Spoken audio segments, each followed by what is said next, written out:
Dead Flesh. Dominions 2. By T.W. Ian.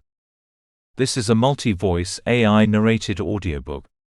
For more information, visit twian.com. 1. When the target arrived, he was almost giddy with nervous anticipation, shuffling from one foot to the other. He didn't even question Rodin, no doubt viewing him as the girl's controller or an intermediary of some sort. He already had the money in his hands. Rodin had investigated the target well. All those he talked to mentioned this weakness for female flesh. It was child's play for Rodin to use the lance, the needle piercing his flabby neck, and a push of the button sending the drug through his system. Rodin did what he could to ease the relaxed bulk onto the mat. He didn't want to stain the floor with the man's fluids. He placed the bundle of cloth in the fat man's mouth, using tape to seal it in place. Rodin wasn't interested in what he had to say. He preferred to work in silence. He was pleased with how the drug worked. His usual one, Slinax, would have rendered the target unconscious for a few hours. This one, Corilax, was different. It paralyzed the target from the point of injection down. Something about blocking nerves, or disrupting the flow of information along the spine. Different sources gave different information. It was new and experimental and had cost a great deal. The single dose used on this target had set Rodin back more than the cost of his usual year's usage of Slinax. But of course money was no problem now. Not since Leopold.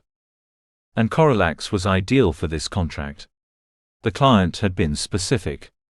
The target was to be incapacitated but still conscious. There was a message to deliver, and an action was required to underline the words. It was very important to the client that the target knew exactly why this was happening.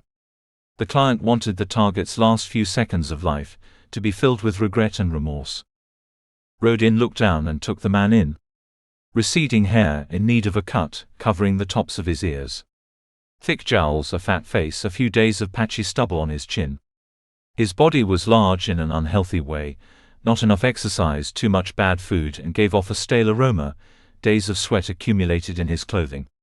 His fingers were chubby, but his work at the factory didn't require dexterity. He didn't socialize. He didn't look for companions amongst the bars and cafes in the district. Instead, he paid for his pleasures. He contacted a controller, who supplied the girls to his door. Usually once a month, sometimes more. Fairly expensive, but he had no other vices. Apart from overeating.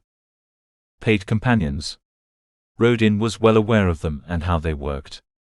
They would do whatever the client asked, provide whatever company they requested.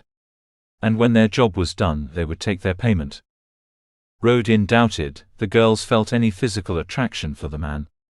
They were professional, and Rodin knew they would provide their service with a smile, unless the client wanted something different. Some did. They wanted to feel the illusion of power, and they would have the companion scream and cry, fighting back but eventually succumbing. Others would prefer a sullen bedmate, or would even become aroused when insults were thrown their way. The activities the target indulged in were fairly standard. He simply wanted an attractive young female body to bring him to orgasm. Rodin imagined the girls found this fairly untaxing, and may well have seen it as light relief. He didn't manhandle them, and if Rodin's information was correct, he was soon spent. He would then send the companion into the food prep area to make a drink while he dozed.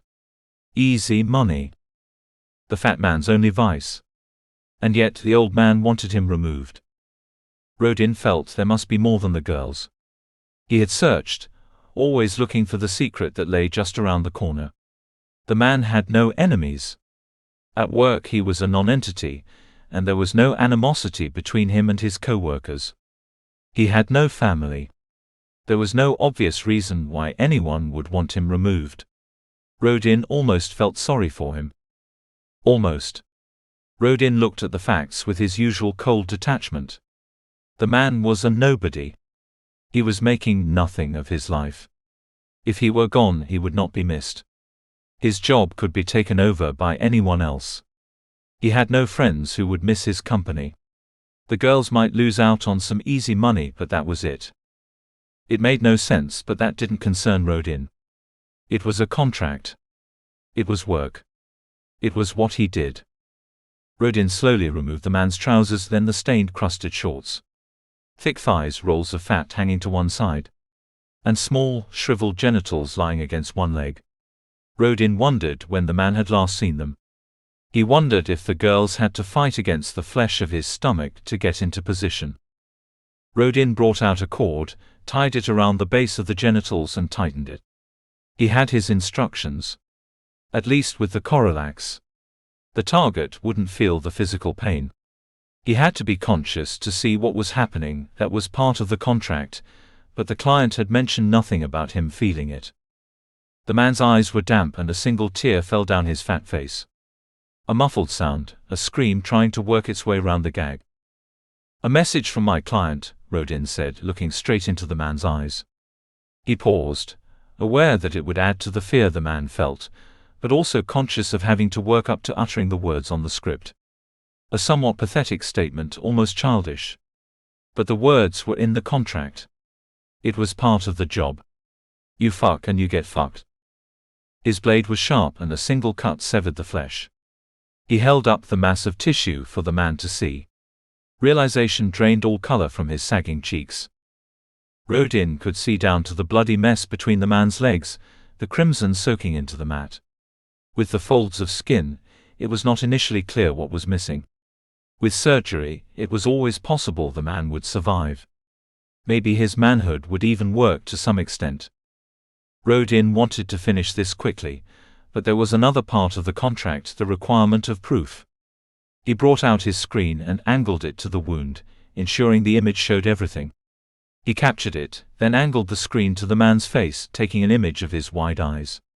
He placed the bloody flesh on the gag. The client had said something about making the man eat his own genitals, but Rodin chose to take these words as an empty phrase rather than an official instruction and snapped another image, making sure he included the wide-open eyes. It was proof that the man had been conscious during the mutilation. There was one final act left. Rodin stowed the screen, then brought the bloody blade up and sliced it through the man's throat, letting the blood run down to the mat. It had been quick. At least the man would have felt nothing in his body, only in his head. Rodin had no control over that.